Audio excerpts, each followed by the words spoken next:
I had been walking the Vaethar fringe for 11 days when I found them. Not found exactly. Stumbled on is closer.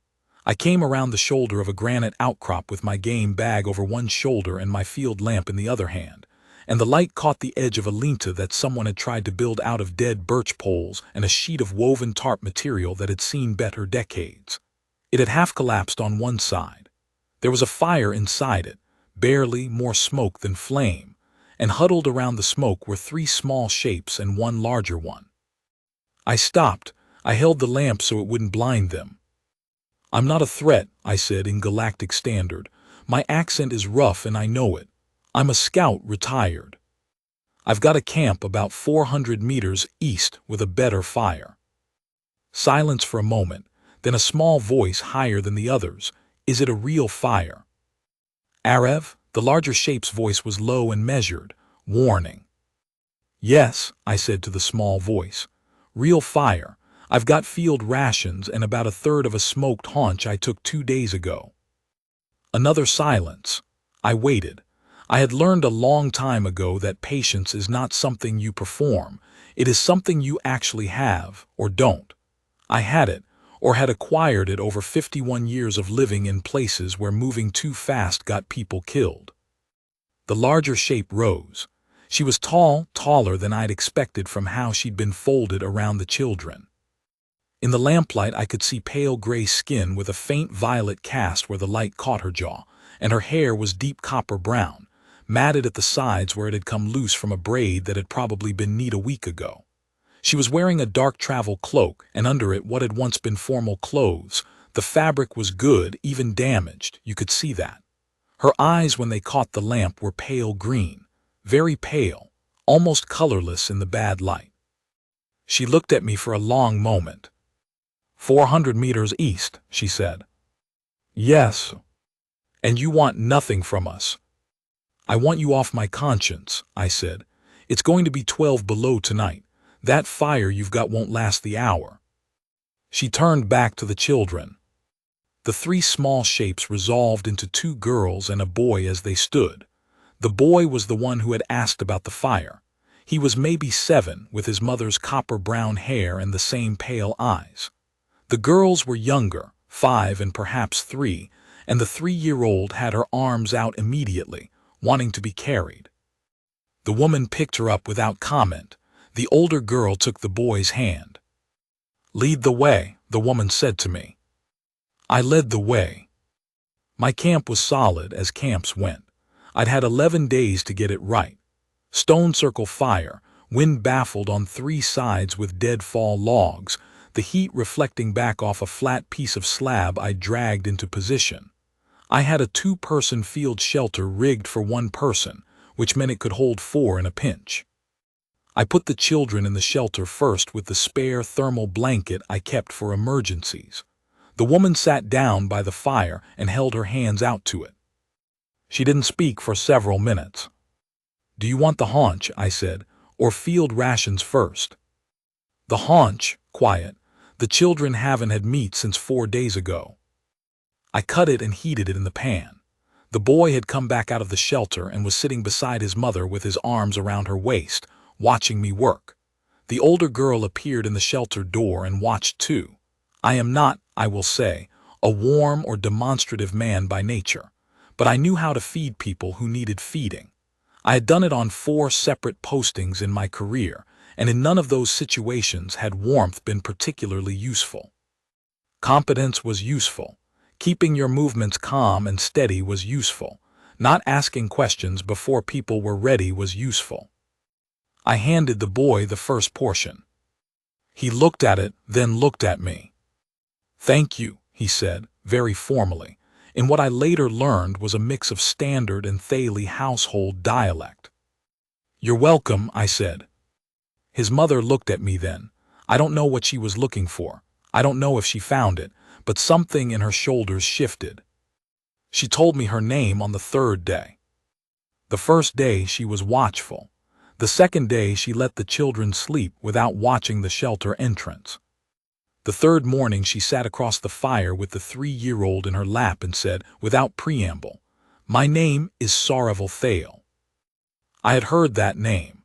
It takes a moment to place names when you hear them out of context, and it took me one long beat while I poured tea. "The Queen," I said. "The former Queen." Her voice was even. "The title has been in dispute for 7 months. A council faction aligned with the Brath bloodline filed a vacancy claim when I refused to cede administrative authority over the outer reaches. The High Arbiters have been deliberating. While you're in the forest." "While I am in the forest." She glanced down at the 3-year-old, who was investigating the hem of my field jacket with both small hands. "I removed myself and the children from the palace when the first escort arrived to take us into protective custody. I knew what protective custody would mean for the case. It would mean you couldn't testify. It would mean I would be inaccessible for the duration of the deliberation, and the Brath faction's appointed regent would administer the reaches in my absence." She met my eyes.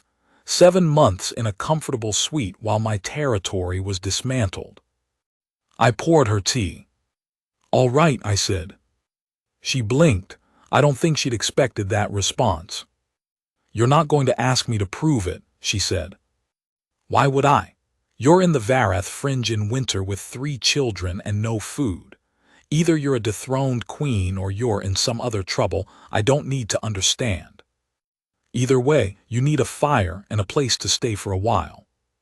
She was quiet for a moment. Then, "Most people require the proof. Most people haven't been in the field long enough to know that proof doesn't change the weather." I handed her the tea. "Drink that before it gets cold." We stayed in the camp for 3 weeks. I don't know what I had expected when I started that winter's survey. I'd contracted with an independent geological concern to map the fringe's mineral profiles, and the work was solitary by design, which suited me fine.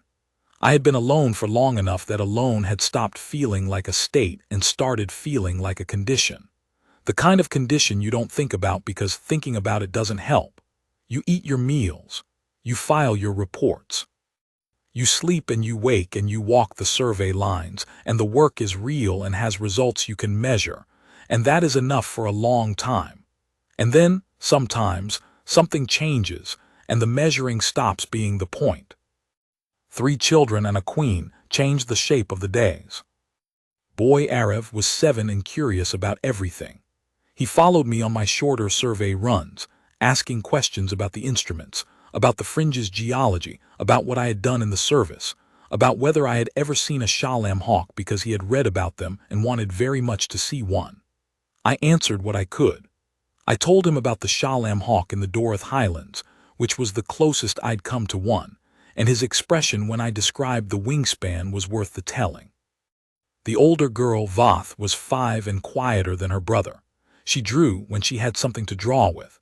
I gave her the clean back pages of my survey log and a marking stylus, and she used them seriously and without waste, filling each page before moving to the next. She showed me her drawings sometimes, but not always. The ones she showed me were of the camp, the fire, the slab rock reflector. I don't know what the ones she didn't show me were of. The youngest, Leth, was 3 and attached to things. By the end of the first week, she had attached herself to my left boot, which she carried around the camp at intervals for reasons that were entirely opaque to me. I stopped missing the boot and started stepping around her. Sorevel watched me with her children. Not suspiciously, after the first week, more the way you watch something you're trying to understand. On the 10th day, while I was cleaning the hunting kit, and Arev was sitting beside me handing me things when I asked for them, he said, entirely without ceremony, "Mother says you are a Vaethar." I didn't know the word yet. "What's that?" I said. "Someone who tends the fire when the fire can't tend itself." He handed me the cleaning cloth. She said it was the old word from before the courts, when the Thaili people lived in the forest before the first accord. "It sounds like a useful thing to be," I said. He considered this seriously. "Yes," he said, "I think so too." I won't say I didn't understand what was happening. I am not a sentimental man, but I'm not a foolish one either. I understood that those 3 weeks were something I would carry for a long time. I understood that the woman across the fire, who was precisely, rebuilding her composure one morning at a time, who had started sleeping without the guarded tension I'd seen in her on the first night, who had begun in small increments to let herself be still, was a person in a situation that was larger than either of us, and that my place in it was a temporary one, useful and bounded. I understood that. I stayed anyway. The survey could wait. There is a particular thing that happens when people have been afraid for a long time and then, slowly, stop being afraid. It doesn't announce itself. It comes in the way they hold their shoulders, in the speed at which they look up when a sound comes from the tree line. On the first 3 days, Saravel was up before every dawn and listening before her eyes were open. By the second week she was sleeping until the birds started. That was the whole distance, measured in mornings. I had seen it before. Not in this kind of situation. I had seen it in people coming out of long postings in hostile territory, the way the field readiness drained off and something else filled the space it left. Something slower and heavier, but also, in the right conditions, cleaner. Some of those people had gone back to ordinary life and been fine. Some of them had found that ordinary life didn't quite fit anymore, and had gone back to the frontier in one form or another, because that was where they knew how to breathe. I did not know yet which kind I was. I was still working that out. On the 16th day she told me about the outer reaches. Not the politics of it, she had given me that on day 3, but the place itself, what it looked like. The Oreshelf formations along the Vaethar interior sea, the old Thalie settlement patterns, the 3 species who had nested in the reaches for 2,000 years, and whose resource agreements she had been renegotiating when the vacancy claim was filed. She talked about it the way you talk about something you are afraid might not exist by the time you get back to it. I listened. I asked questions when I had them. When I didn't, I was quiet and she talked, and the fire was the only sound for a long time. On the 22nd night she said, "You don't ask me to promise you anything." "I don't need promises," I said. "Most people who do something like this want something back from it." I thought about that. It is a fair observation about most people. "I've got what I need," I said. "The survey pays well, I've got enough. I'm not looking for anything." She looked at the fire for a while. "What are you looking for then?" "Nothing specific." I turned the log over with the fire rod. "I think I'll know it when I find it." She was quiet. Then very quietly she said, "You found the Shalem hawk." I looked at her. She was almost smiling. It was small and careful, the way anything fragile is when it first tries its weight, but it was there. "I did," I said, "eventually." They came on the morning of the 23rd day. I had heard the movement in the upper tree line about 10 minutes before they entered the clearing, and I had placed myself between the camp and the sound, which is a reflex left over from 30 years of doing exactly that. Saravel was already up. She had heard it too. She had the children behind her. There were 5 of them, 4 in court constable colors, the dark green and silver of the Thalie High Judiciary, and 1 in gray robes, official cut, with the Brath faction's secondary seal on his collar. He was perhaps 55, thin-faced, with the kind of composure that has been practiced rather than earned. "Saravel Thale," he said. His standard was precise. "I am Councillor Brath Ven, representing the Vacancy Council's Executive Committee. You are requested to accompany us to the capital to await the arbiter's final determination under supervised accommodation." Saravel said nothing. I could see her from the corner of my eye, still, very still, the kind of stillness that isn't calm but is choosing to appear so. "The human," Brathven said, looking at me, "will step away from the area. You have no standing here." "I'm standing on Vaethar fringe land," I said, "which is administered by nobody right now. I'll stand where I like." One of the constables stepped forward. "I was a frontier scout for 30 years, most of it in contested territory. I have a particular way of meeting that step that stops it, and it stopped it now. The constable looked at me and then at Ven.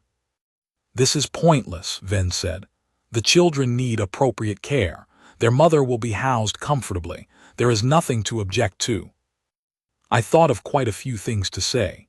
I was going through the list when Arev stepped around his mother. He was 7 years old. He walked to my left side and stood there with his hands clasped behind his back in the formal Thali address posture. I had seen Saravel stand that way when she was gathering herself, and he looked at Brath Ven with the pale green eyes he had inherited from his mother, and he said, in a voice that was entirely steady, "Bow before him, he is our Vaethar." The clearing was very quiet. Voth had come up beside her brother without anyone noticing. She clasped her hands behind her back too and said nothing, but she stood there, shoulder to shoulder with Arev. Leth, who was 3 years old and did not fully grasp what was happening, appeared at my left knee with my boot under her arm, which was not a moment anyone could have planned for, but there it was. Brath Ven stared at the children. Something flickered across his face, not quite uncertainty, but an adjustment, the look of a man recalculating. Saravel stepped forward. She did not raise her voice. She had not raised her voice, in my experience, for anything. "My children," she said, "have given you the Thali formal recognition. You will have noted the vocabulary. Vaethar is not a courtesy title. It is an old right, older than the High Judiciary, older than the Accord. A household that has named a Vaethar has named a protected member of the royal line circle." She paused. "The Vacancy Council's procedures will require this designation to be entered into the record before any movement of my household is authorized. Councillor Ven, you know this." Ven's mouth pressed thin. "Furthermore," Saravel continued, "the arbiter's determination was rendered 3 days ago. My advocate has been attempting to reach me for those 3 days. I believe." A sixth figure stepped from the tree line. This one I hadn't heard, which told me something about their skill. He was younger than Ven, carrying a sealed document case, and his seal was the neutral silver of the High Arbiter's office. "Advocate Sarath Vel," he said to Saravel, then to Ven, "Counselor, the determination was in favor of the sitting queen. The vacancy claim was dismissed. I have the restoration writ." He opened the document case. "I have also," he added, with the clipped precision of a man who is enjoying this professionally, "the Vareth Fringe Survey authorization that names one Haddon Mast, formerly of the Frontier Scout Corps, as a protected witness under the Thali Crown Witness Statute." He looked at me. "That statute, as of this determination, is active." I looked at Saravel. She was looking at her children. Arev had not moved from my left side. He had the look of a person who has said the necessary thing and is waiting for the world to catch up to it. Voth had unclasped her hands and was standing with her arms loose, watching Ven with calm, patient eyes. Leth was still holding my boot. Saravel's expression was the thing I will remember. It was not the relief you'd expect, though relief was there. It was more particular than that. It was the expression of a woman who has been waiting a very long time to see something, and has now seen it, and the seeing of it is so large that she doesn't know yet what to do with it. She looked at me over the tops of her children's heads. I gave her a small nod. She closed her eyes for one moment. When she opened them, she was a queen again, not a different person, just the same person with the thing that had been taken from her returned. Brath Ven left with his constables. He did not bow. I had not expected him to, and it didn't matter. Advocate Vel stayed long enough to go over the writ with Saravel, and to log the Vaethar designation in the portable registry he carried, which was apparently standard equipment for an advocate expecting a complicated morning. When he was done, he looked at me. "The Vaethar designation," he said, "is a significant formal position. Historically, it carried obligations to the household, residents in proximity, a role in the children's education, formal consultation rights in matters of household security." He paused. "I am required to inform you that it also carries the right of refusal." He already knows this, Arav said.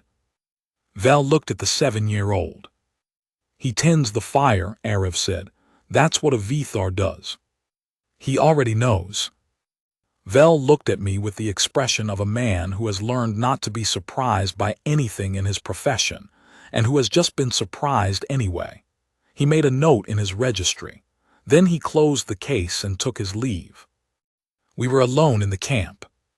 The children had, with the practical speed that children apply to everything once the emergency is over, drifted back to their various occupations. Arav had gone to the slab rock to look for the frost lizards that lived in the cracks. Voth was drawing. Leth had found the cooking pan, which she was carrying from place to place for reasons that remained opaque. Saravel was standing by the fire with a cup of something warm. She was looking at the fringe, the trees, the pale winter light coming through them. You could refuse it, she said. Not to me exactly, more to the morning. I know, I said. You hadn't planned any of this. No. You were mapping mineral profiles. I was. She turned to look at me. Pale green eyes, very steady, with something in them that had not been there on the first night when I had found her in the cold. Something that had come in over 23 days of mornings and fires, and the slow, particular work of being in the same place as someone until they are no longer a stranger. Vaethar means hearth-keeper, she said, the one who tends what cannot be abandoned. Arav told me. Did he tell you the old version? She looked down at her cup. There's a longer form, from before the Accord when the Thali lived in the forest. The full phrase is, Vaethar Nasoleth, the hearth-keeper who does not require a reason to stay. I held that for a moment. That one fits better, I said. The corner of her mouth moved. That same small, careful thing, slightly less careful than it had been on the 22nd night, like something learning its own weight. Yes, she said, I thought it did. I will tell you what I kept thinking about in the days afterward, while we were preparing the camp for departure. Saravel's advocate had arranged transport, and the reconstruction of the household's official status required her presence in the capital. I kept thinking about Arav, the way he had stepped to my side in the clearing. He was 7 years old, and he had understood something that the counselor, with all his documents and all his authority, had not understood, which was that formal recognition means nothing without the moment someone speaks it. The Vaethar right had been available in the registry for 1,000 years, and it had been worth nothing until a 7-year-old boy stood in a winter clearing and named it aloud. That is the thing about recognition. It does not exist in the record. It exists in the moment someone says it clearly where others can hear. I had not spent much of my life being recognized. 30 years of frontier work, most of it in places no one was paying close attention to, most of it done in the company of people who worked the same way I did, quietly, practically, without expecting to be noticed.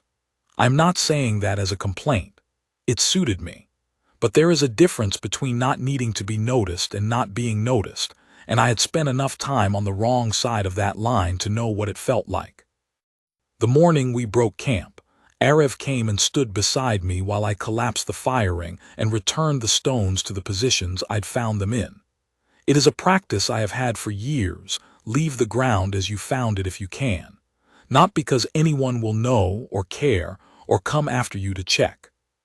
Because it is the difference between being in a place and passing through it, and I had spent too much of my life passing through places without leaving them any better than I found them. The stones went back. The ash I scattered downwind, where the rain would take it. The cut logs I restacked by the rock face so they'd dry and be useful to whoever came next. Arav came and stood beside me while I collapsed the firing and returned the stones to the positions I'd found them in. Will you come to the capital? He asked. That's not my call, I said. That's your mother's decision. He thought about this with the seriousness he brought to everything. She'll ask you, he said. Maybe. She's not good at asking for things, he said. She thinks it looks like weakness. It doesn't, I said. I know. He picked up one of the stones and passed it to me, helping. That's why she'll ask. I looked at him. He was 7 years old with copper-brown hair and pale green eyes, and a formal bearing that was both entirely his own and clearly something he'd grown up watching. And he was helping me put a firing back to rights in a winter forest, because it seemed to him like the right thing to do. Arev, I said. Yes. Thank you for what you said in the clearing. He considered this. You would have stayed anyway, he said, even without the designation. Yes, I said, but the designation helps. He nodded, satisfied with this answer, and passed me the next stone. Sorreville asked me, the evening before the transport arrived. She sat down across the fire from me, the last fire we would have in the fringe, and she held her cup and she said, I'm going to have to rebuild a court. The Brath faction will contest again, through different channels. The outer reaches negotiations need to be restarted. The children need stability. She paused. I have a Vaethar designation with your name in it, which means the designation is legal and registered, but it means nothing if the designated person isn't present. I waited. I am not good at asking for things, she said. I know, I said. Arev told me. She looked up. He also told me you'd ask, I said, so I've had some time to think about it. And I looked at the fire. 30 years of frontier work. A winter survey in a disputed forest. A 7-year-old boy asking me about Shalem hawks. A 5-year-old girl drawing my camp in the back pages of my survey log. A 3-year-old carrying my boot from place to place for reasons I had never determined. A woman who had spent 23 days learning carefully that stillness was possible. I'll need to finish the survey, I said. I have a contract. She was quiet.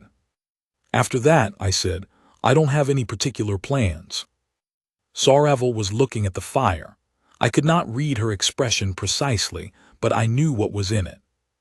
I had seen it on the 22nd night, and again in the clearing, and I knew it for what it was. A thing too large to fit into an ordinary expression, being carried carefully because it was the kind of thing you did not drop. The capital in spring is very different from the fringe in winter, she said. I expect so. You may find it difficult. I expect so. The children will be, she stopped. The children will be glad, she said more quietly. I know, I said, so will I. The fire settled. Outside the camp in the dark somewhere a bird called once, a rising note and then silence. I don't know what kind. It wasn't a Shalem hawk, the range was wrong, but I made a note to look it up. Some things you find when you're looking for something else. Some things you find when you stop looking entirely and just tend the fire and let the morning come. That is all I know about it. That and this.